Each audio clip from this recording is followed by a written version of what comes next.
A warm welcome and evening, everyone. Thanks for joining our virtual Grand Rounds in Radiation Oncology. It is the March edition of our virtual Grand Rounds. And as always, you know the format. We aim to present you the latest science presented by top speakers in a very interactive format. It's happening every first Wednesday of the month between 5 and 5:30. As always, I would also like to thank these organizations and societies, Estro, Sastro, and Degro, for supporting and endorsing our format. Also reminding you, we had excellent speakers before. All presentation and all symposia are going to be recorded, and you can find them on the meeting webpage. I'm very proud, happy, and honored to present the next kind of clinical trial, which we're going to discuss. It has been published in the January edition in the Journal of Clinical Oncology. The clinical trial was titled Prophylactic Radiation Therapy versus Standard of Care for Patients with Asymptomatic High-Risk Bone Metastasis, a multicenter randomized phase 2 clinical trial. The primary endpoint in these patients, which were having metastatic disease, they were having bone metastasis, but not symptomatic yet. It was the prevention of skeletal-related events. And you can see the primary endpoint in the bottom part, which was significant, highly significant, was a clinically relevant improvement by the intervention. Many questions arise. Is this already a standard of care in the phase 2 clinical trials? How to optimally select patients? The trial also reported an overall survival benefit. How can that be explained? So I'm very happy and honored to present our today's speaker, Dr. Erin Gillespie. She's Associate Professor at the Department of Radiation Oncology at the University of Washington and Fred Hutch Cancer Center. She also holds an MPH at the Harvard School of Public Health. She's a member of the Hutchinson Institute of Cancer Outcome Research Institute. Erin, many thanks for joining. Congratulations again for this fantastic work. We're looking forward to your presentation, in particular to the discussion thereafter. And with that, I stop my sharing and hand over to you, Erin. Many thanks for joining. Great. Yes, thanks so much for having me. I will share my screen. Oh.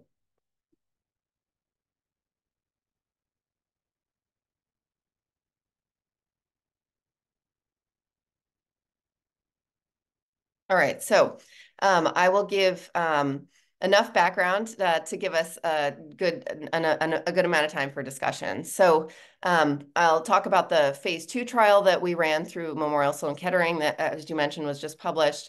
Some exciting updates from the NCI and the NRG sponsored phase 3 trial, and then potential considerations for implementation science, which happens to be my area of expertise. So I don't want to belabor the point around background to this audience, but certainly, we have good evidence for radiation to symptomatic bone mets. We had some preliminary data that patients being hospitalized for pain from radiation actually had evidence on imaging up to 4 months or more prior of those lesions at the time they were asymptomatic, which led to this initial concept. And at the same time, certainly lots of trials run in the drug space for bone modifying agents.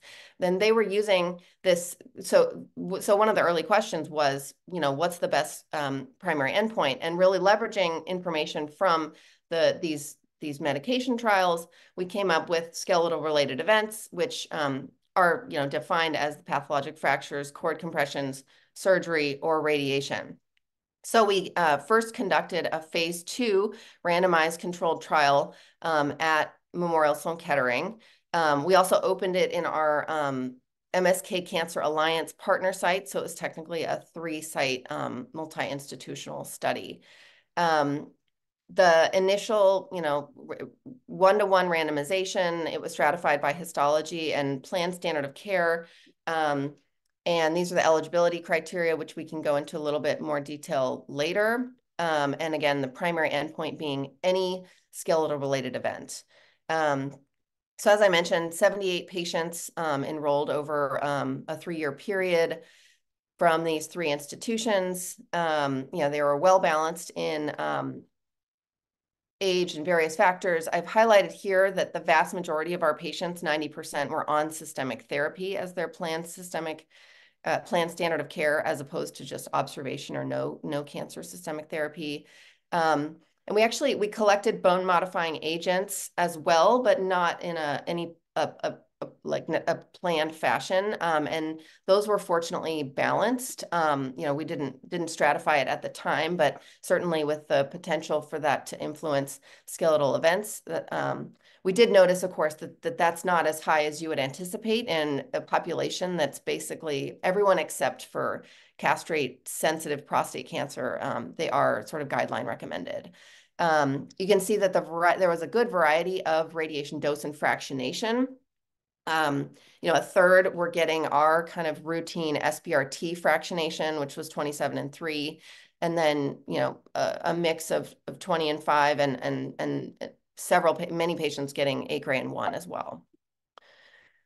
So as mentioned, the primary endpoint of skeletal related events was we had a binary endpoint where death counted as no event, and so at 1 year you had 29% of the lesions, I should specify, that were enrolled having events at 1 year, compared to in the no radiation arm, compared to 1.6% in the radiation arm.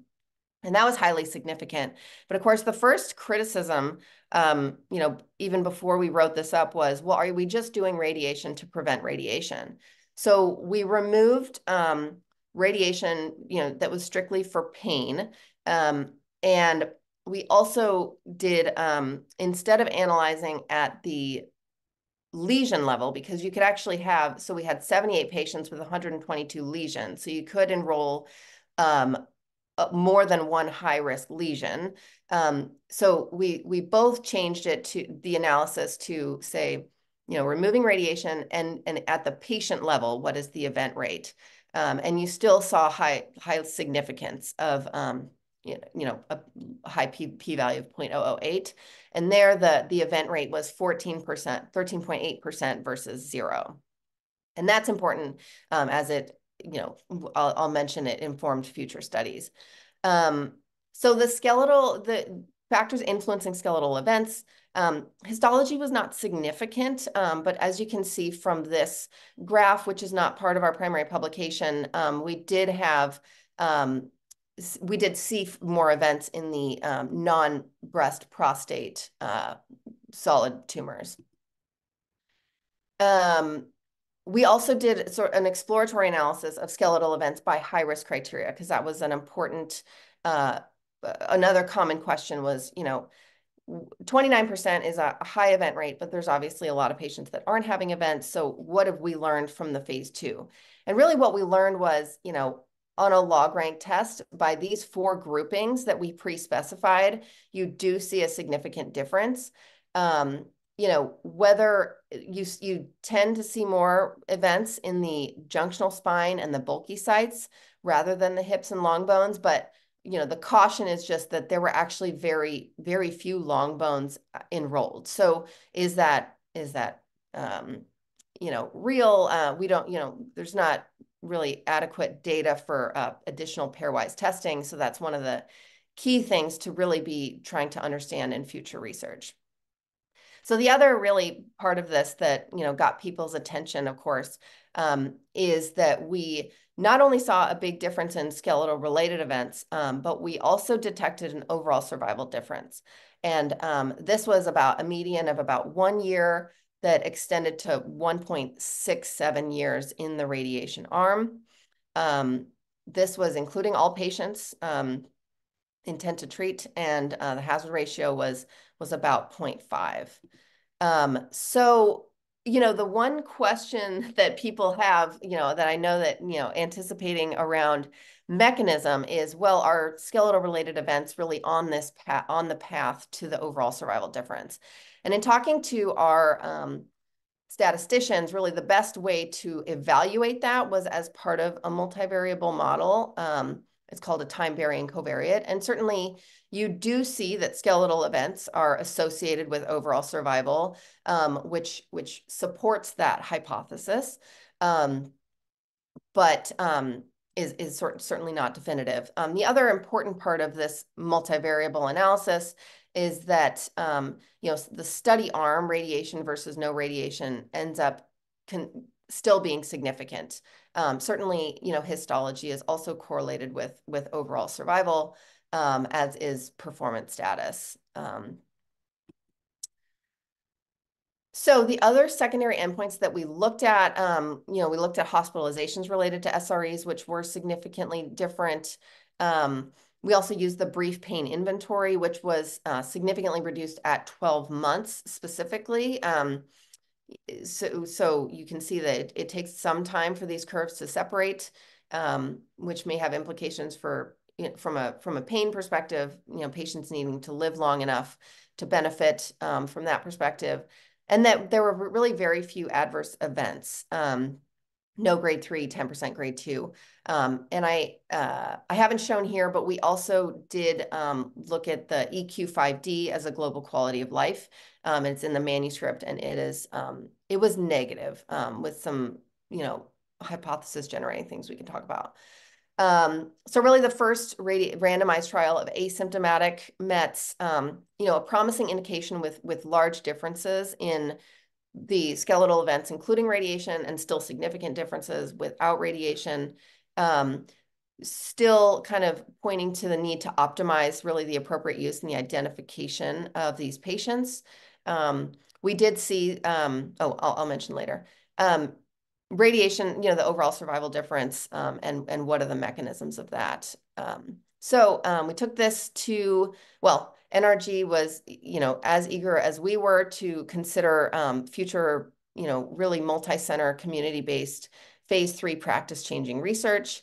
So, our rationale as we, was really in the diverse community-based setting, are these results confirmed, including overall survival? And if overall survival is not confirmed, sort of what patient-centered endpoints will change the standard of care, and then what patients will benefit, and is there an interaction with these bone-modifying agents? So this was a concept that I'm leading along with Jonathan Yang, and this is our team. And this, just in the past couple weeks was this randomized trial was approved by the NCI and is now in the protocol phase. So, over the next few months, we'll be sort of finalizing the protocol and really starting to open it in the NCORE, which is the community oncology research base in the US. And, we may be able to open it to international sites as well. So the trial schema I include here of the approved protocol, as well as the endpoints, which went through a number of back and forths, including with the NCI, is really very similar to what we did in the phase 2. We have changed the randomization to a 2-to-1 in order to help with concerns about clinical equipoise. We have added bone-modifying agents as a stratifying variable, but kept histology due to the fact that our primary endpoint is skeletal-related events. I think there's, like I showed, some evidence that the histology may impact that, but even more important, we are powered to overall survival as well as a secondary endpoint rather than a co-primary, and that so that the stratification variables will help technically with both. The other thing to really note here is that the primary endpoint does not include palliative radiation for pain alone. So again, going back to that point I made before, so now we're looking at differences of 13.8% and 0%. So we powered this more conservatively at a 10% versus 2% difference in that endpoint, where the sample size needed for that, given some 10% dropout, was about 373 patients. That allows for an overall survival. So I mentioned the hazard ratio of 0.5. We are powered for a difference of about 0.65, so a little bit less, but still a significant difference in overall survival. And again, so we can talk more about this, but the endpoint thought, when we surveyed about 37 of our community-based oncology practices around the country, and the number one endpoint that they felt would change their practice was skeletal events, followed by other things, overall survival, certainly. But I think that's really one of the reasons for, having that as the primary endpoint, as the opportunity for practice change. So, and the phase 3 eligibility, again, very similar. We allowed so we require over 5 sites of metastatic disease. So this is a non-oligomet trial. This came up in discussion, and the rationale for that is that we don't want to overlap with potential mechanistic questions, and the idea that the oligomet space is there's evidence that it could be curable, and so we want to move outside of that space for now. We allowed up to 5 asymptomatic, like high risk Mets in the first trial, although only 2. There was maybe 1 patient with 3, and about 10% with 2, and mostly with 1. So we limited that here to 3, which is also considered to be acceptable from the community partners in terms of how many sites they could treat. Based on some of our own retrospective data, we've simplified the criteria. Instead of junctional spine, which was largely based on expert opinion and some thoughts that may be at high risk, we really see high rates of skeletal events regardless of the level of the spine, and this just simplifies the criteria for people. And certainly that has come up as one of the things, is just how do we know who's high risk. Again, like lesions that are complicated with any sort of cord compression or pathologic fracture are not eligible, and symptomatic lesions. So understanding who's eligible, who should be treated. Really briefly, since we're already at about time, my interest in the implementation science, the big picture here is just thinking as we develop these phase 3 trials that we end up with these large gaps between sort of early, like we have early phase 2 evidence that something works, but until over 50% of the population gets it, which is a pretty low bar. That number, the NCI recently updated to be over still 15 years. So what are the ways, implementation science is really trying to understand how to accelerate getting, these early exciting results to all patients as part of the Blue Ribbon panel from the Cancer Moonshot. And, I'll just throw out one of the ways to do this is to build hybrid trials where you actually do, in a phase 3, you incorporate implementation science into data collection and understanding what are the barriers and facilitators to practice change, both for physicians, systems, and patients.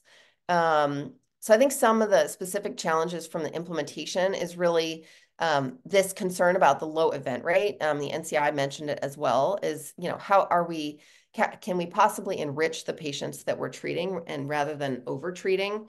There are costs to both the health system and patients, for visits, toxicities of treatment over, if you treat a lot of mets that don't need to be treated. Really equitably identifying patients.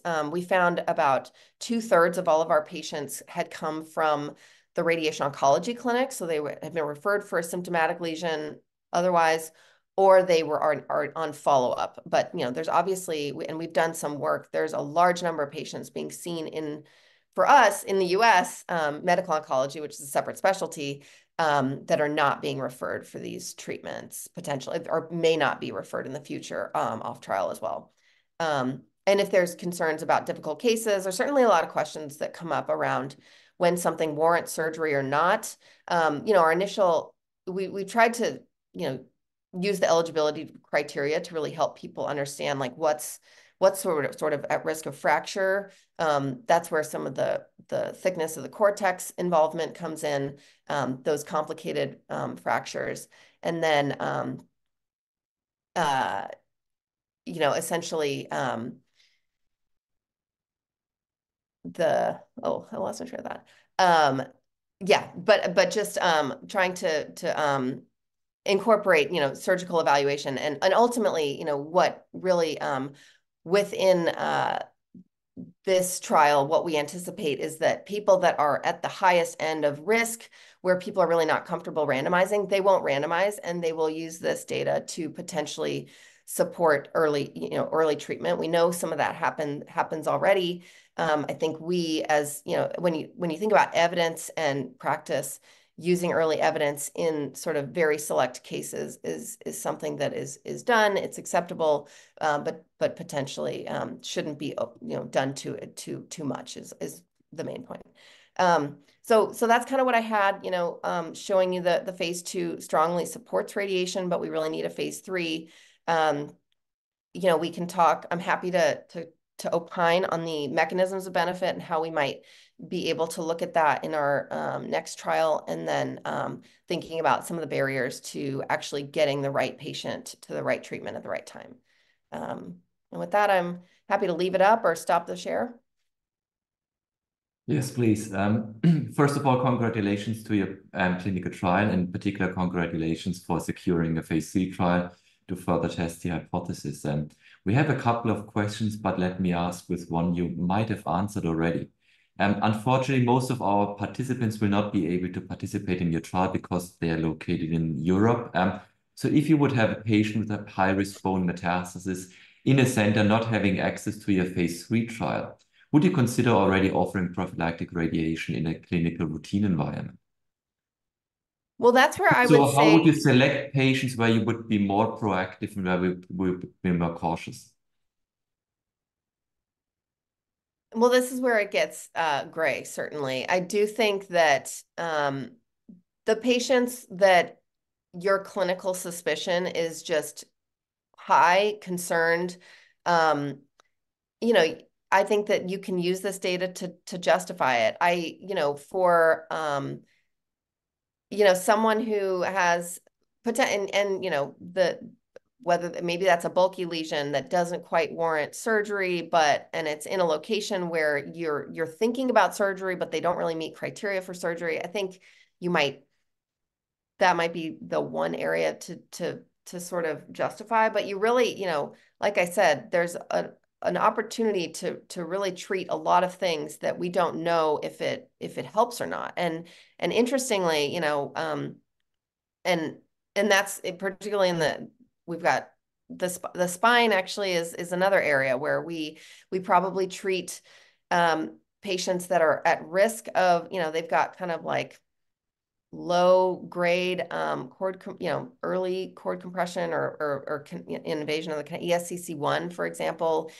People I know, kind of maybe treating those already. If there's really high suspicion and concern, you could use this data to support that decision. But again, you shouldn't be taking our kind of eligibility criteria and applying it broadly at all. It was how I would think So about it. effectively, you would select very high-risk patients and where you could assume this could already be a standard of care, not the high-risk definition as you've used in your clinical trial, but very high-risk bulky disease or lytic metastasis, where you're really concerned about the stability, but you don't have either access or the patient is not amenable to surgical stabilization. Is that interpretation correct? Yes, and again, with the caution that, yeah, I would just sparingly and based on clinical judgment, where we know some people, we've been doing some of this already for some years without really much evidence at all. Now we have a little bit of evidence, but that you can use to justify in those circumstances. We have a couple of questions in the chat about how to deliver radiation in that setting. I mean, it's prophylactic. What is the appropriate dose? You had quite a large range of a single fraction of 8, ranging to 3 fractions of 9 gray. Also about the technique. I mean, maybe prevention of acute side effects is even more relevant in a prophylactic situation.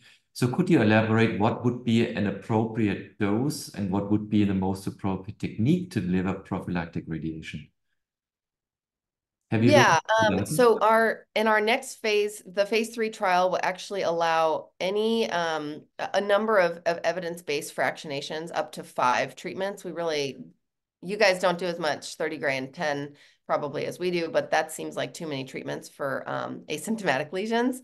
Um, and so, the 8 gray time, so what we saw on the initial was a 1.6% rate of skeletal events in patients that got radiation. So we had one patient that had 20 gray and 5 fractions, and they needed reirradiation basically. And so what we know is that the event rate is really low at 1 year, but we are not really able to say, is there a difference between and is there a benefit to SBRT or a higher dose over 8 gray and 1? So, I think a reasonable cautious approach is to take, an 8 gray and 1, or, from the MD Anderson trial, the 12 to 16 gray and 1 with conformal approach is kind of a nice in between, a single fraction, potentially lower dose than an SBRT. That will be included in our phase 3 as an option.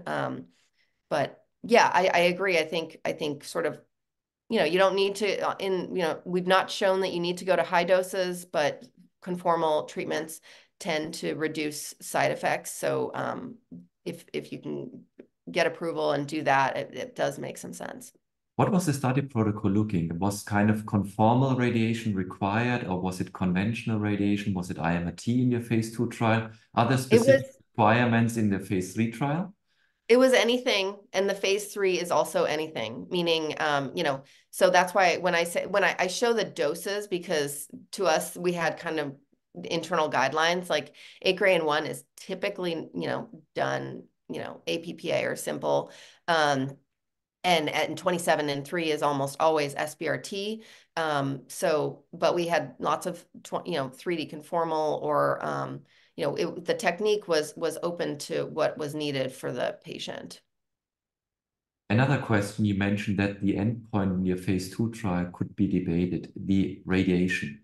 But it was not radiation which was being prevented, it was kind of pain-causing radiation. So patients were radiated for pain. The argument would be true if the efficacy of the radiation for pain would be 100%.